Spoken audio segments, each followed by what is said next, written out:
situasi negara kita khususnya dan pada umumnya dilanda oleh dekadensi moral. Padahal baik dan buruknya akhlak menjadi bukti atau menjadi sebab pasang surutnya sebuah peradaban. Seorang penyair Kusir mengatakan, innamal umamu ma bagian akhlaku wa idalah pada akhlaku. Sebuah negara atau sebuah peradaban itu sebetulnya berpegang kepada akhlak. Yang menumpang itu akhlak, menumpang adalah etika.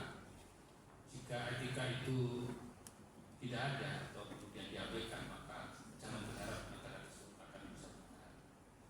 Dan sejarah sudah membuktikan para hakim. Dalam Islam, kehidupan manusia terdapat 3 tataran, yaitu yang pertama aturan tentang hubungan manusia dengan Tuhannya, atau biasa disebut dengan akidah dan ibadah. Kemudian hubungan antara manusia dengan manusia dan hubungan manusia dengan alam. Ketiga aturan ini atau inti ajaran Islam ini dibawa oleh Nabi Muhammad SAW sebagai pedoman bagi kita semua. Para hadirin rahimakumullah, tentang akidah dan fikih ini dibukukan dengan baik, dibukukan, dibuat standar, diperdebatkan sangat luas, bahkan bisa beratus tahun berdebat tentang masalah akidah dan juga tentang fikih sampai sekarang. Tapi tentang akhlak ada, tetapi agak diabaikan. Mengapa? Karena begini, sebetulnya akhlak ini tidak terpisah dari keduanya, tentang hubungan manusia dengan Allah SWT dan manusia dengan manusia yang terkait dengan fikih maupun akidah tadi. Karena mestinya dengan melakukan hal tersebut itu secara otomatis akhlak manusia itu kemudian terjaga. Dalam surat Al-Ankabut dikatakan inna sholata tanha 'anil fahsya'i wal munkar. Orang yang rajin sholat seharusnya dia menjadi baik. Kalau seandainya orang yang rajin sholat itu belum baik akhlaknya, maka di sini dipertanyakan sholatnya. Para hadirin rahimakumullah, kalau kita tengok jatuh bangunnya sebuah bangsa ketika dinasti Abbasiyah tahun 656 Hijriah atau 1528 Masehi, itu jatuhnya juga kena akhlak. Ketika dikepung oleh Hulagukan, oleh tentara 200.000 tentara, umat Islam di dalam benteng besar dinasti Abbasiyah itu bertahan dengan sekitar 40.000 tentara. Jumlahnya kecil, tetapi benteng itu berulang ratusan tahun tidak bisa ditebus. Nah, Hulagukan dengan tentara Mongol ini memang tidak terbendung satu. Kemudian yang kedua, yang kedua adalah umat Islam terlalu meremehkan. Dan yang ketiga adalah akhlaknya jatuh pada titik yang terendah. Jadi disebutkan di dalam Ibnul Athir, seorang pengarang sejarah Ibnul Athir, yaitu dalam Kamil itu ada buku sejarah, ada buku hadis. Di dalam sejarah Al-Kamil tersebut dikatakan bahwa pada tahun tersebut, yaitu tahun 656, ketika Hulagukan mengepung kerajaan Abbasiyah yang disebut dengan yang dipimpin oleh Khalifah Al-Musta'sim Billah, itu Al-Musta'sim Billah itu sedang nonton tari yang dilakukan oleh perempuan. Nah, inilah kondisi umat Islam pada waktu itu.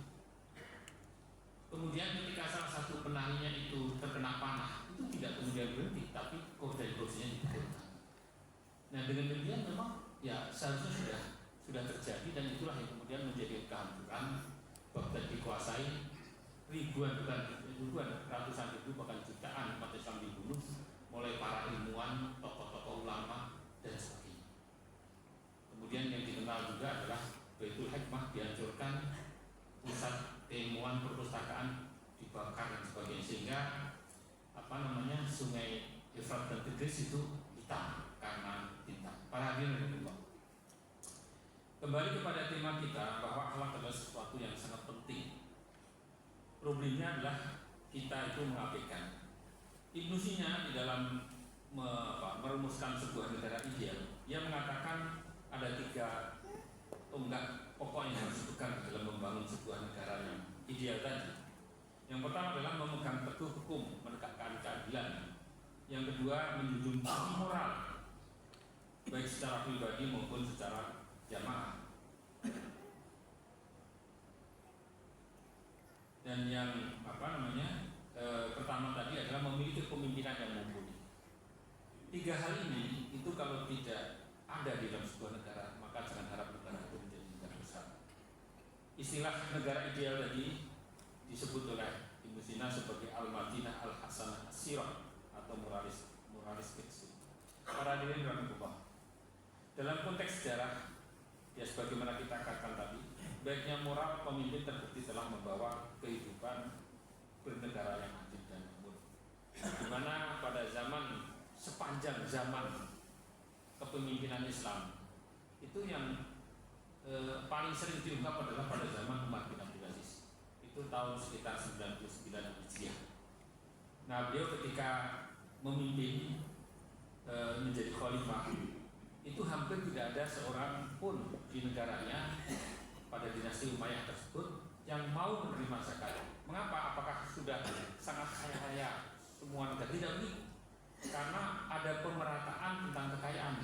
Atalataku nadulatan bainal-agniya. Salah satu tujuan mengapa pembagian ataupun pelimpahan kekayaan itu tidak boleh melimpah kepada tokoh-tokoh tertentu atau orang terbatas, karena itu adalah keadilan. Nah, pada zaman Umar bin Abdul Aziz terpenuhi 3 hal tadi. Seorang kepemimpinan yang mumpuni, berkeadilan, ya. Dan kemudian yang ketiga tadi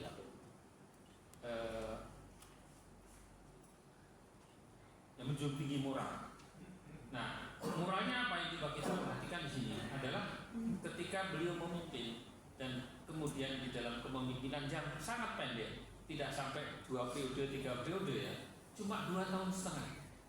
Nah, pada periode tersebut beliau tidak sempat mengangkat anaknya jadi direktur, jadi CEO, jadi apalah gitu ya, dan tidak mewariskan. Dan kemudian para orang-orang yang dekat dengan beliau mengatakan, berwasiat kepada anak-anak engkau, karena engkau belum sempat memberikan mereka yang secukupnya, agar jika nanti ditinggalkan engkau ya Umar bin Abdul Aziz, mereka bisa mandiri dan sebagainya. Apa jawaban Abdul Aziz? Beliau mengatakan, demi Allah saya telah menyampaikan semua hak mereka dan tidak menyampaikan yang memang bukan hak mereka. Adapun wasiat saya kepada mereka, Allah yang menurunkan Al-Quran akan menyantuni orang-orang soleh. Inna waliyallahu alladzi nazzala kitaba wa huwa yatawallas sholihin. Itu Al-A'raf 9196. Kemudian beliau menyebutkan, anak Umar ada 2 kemungkinan. Pertama, jika ia akan menjadi orang soleh, maka anak tersebut akan menjadi tanggungan Allah Subhanahu wa Ta'ala. Atau akan menjadi orang jahat, maka saya tidak akan menjadi orang pertama yang membantunya untuk durhaka kepada Allah Subhanahu wa Ta'ala. Masyiral muslimin rahimahullah. Oleh karena itu, marilah kita, ya, memang kita tidak punya apapun, kita juga bukan bagian dari, atau mungkin bukan pemimpin partai, mungkin ada anggota partai, tapi tidak mudah mengatur negara ini. Dan kita juga bukan konglomerat, dan kita bukan penguasa. Maka kita mulai dari diri kita, dari keluarga kita, dari orang tersebut. Syukur ada yang punya jabatan yang penting, ya, untuk menerapkan ajaran-ajaran ini. Barakallahu li wa lakum fil Qur'anil 'azim wa nafa'ani wa iyyakum bima fihi minal ayati wa dzikril hakim. Wa taqabbalallahu minni wa minkum tilawatahu innahu as-sami'ul 'alim wastaghfiruhu innahu huwal ghafurur rahim. Allahumma shalli ala sayyidina Muhammad wa ala ali sayyidina Muhammad. Alhamdulillah yatafaddalu ala ibadihi bijazil ni'am. Wa asyhadu an la ilaha illallah wahdahu la syarika lah wa asyhadu anna sayyidina Muhammadan abduhu wa rasuluhu khairun. Allahumma shalli wa sallim ala abdika wa rasulika Muhammadin wa ala alihi wa sahbihi. Amma ba'd. Para meringkas apa yang sudah saya sampaikan tadi, bahwa akhlak merupakan titik sentral dalam berbangsa dan bernegara. Oleh karena itu sangat sia-sia jika landasan hukum suatu negara hanyalah merupakan kelengkapan belaka dan tidak didukung dengan kebersihan jiwa dan akhlak yang mulia. Inna Allaha malaikatahu yusholluna 'alan nabi ya ayyuhalladzina amanu shollu 'alaihi wa sallimu taslima. Fasholli wa sallim ala sayyidil awwalin wal akhirin wa imamil mursalin. Allahumma sholli ala Muhammadin wa ala ali sayyidina Muhammad kama shallaita ala sayyidina Ibrahim wa ala ali sayyidina Ibrahim. Allahumma arda anna an sahabati wa ajma'in wa ali khulafai rasyidin a'immatil mahdiyyin Abi Bakr wa Umar wa Uthman wa Ali wa an sa'iri ashabi nabiyyika ajma'in wa ali tabi'in wa man tabi'ahum bi ihsan ila yaumiddin. Allahumma arda anna bi mannika wa karamika wa rahmatika ya arhamar rahimin. Allahumma ighfir lil muslimin wal muslimat wal mu'minina wal mu'minat al ahya'i minhum wal amwat. Allahumma izzil Islam wal muslimin wa alif baina qulubihim wa wahhid sufufahum wa aslih qadatahum wa ajma'il kalimatahum ala al-haqqi ya rabbal alamin. Allahumma aslih hawalana wa ighfir lana dhunubana wa barik lana fi ma a'taitana wa alif baina qulubina. Allahumma la tu'akhidna in nasina wa akhtana wa la tusallit alaina bi dhunubina man la yakhaffuka wa la yarhamna. Allahumma ansur mujahidina fi kulli makan. Allahumma ansur ikhwanina fi Palestina wa fi kulli makan. Allahumma khudul man khadal muslimin. Allahumma ahlikil kafarata wal musyrikin was suhaina. Rabbana zalamna anfusana wa illam taghfir lana wa tarhamna lanakunanna minal khasirin. Rabbana atina fid dunya hasanah wa fil akhirati hasanah wa qina adzabannar. Ibadallah, innallaha ya'muru bil 'adli wal ihsani wa ita'i dzil qurba wa yanha 'anil fahsya'i wal munkari wal baghi ya'idukum la'allakum tadhakkarun. Fashkurullah ala ni'amihi wa la dzikrullahi akbar. Alhamdulillahi rabbil alamin. Allahu Akbar, Allahu Akbar. Asyhadu an la ilaha illallah, asyhadu anna Muhammadar Rasulullah. Hayya 'alas salat, hayya 'alal falah. Qad qamatis salat, qad qamatis salat. Allahu Akbar, Allahu Akbar. La ilaha illallah.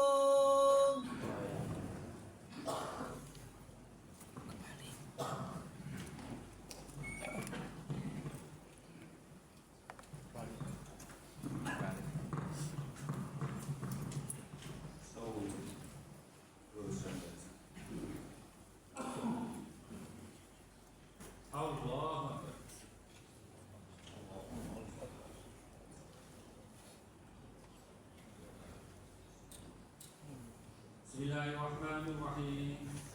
Alhamdulillahi rabbil alamin. Ar-Rahmanir Rahim. Maliki yaumiddin. Iyyaka na'budu wa iyyaka nasta'in. Ihdinas siratal mustaqim. Siratal ladzina an'amta 'alaihim ghairil maghdubi 'alaihim waladdallin.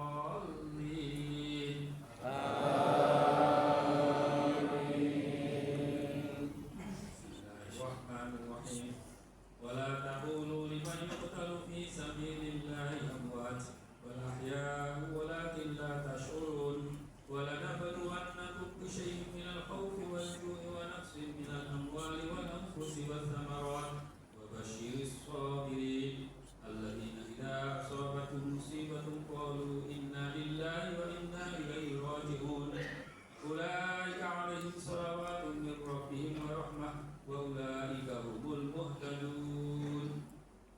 الله أكبر.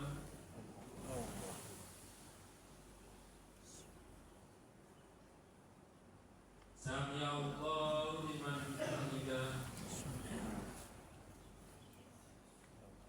الله أكبر.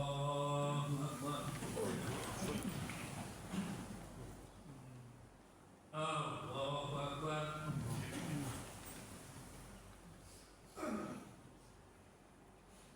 Allahumma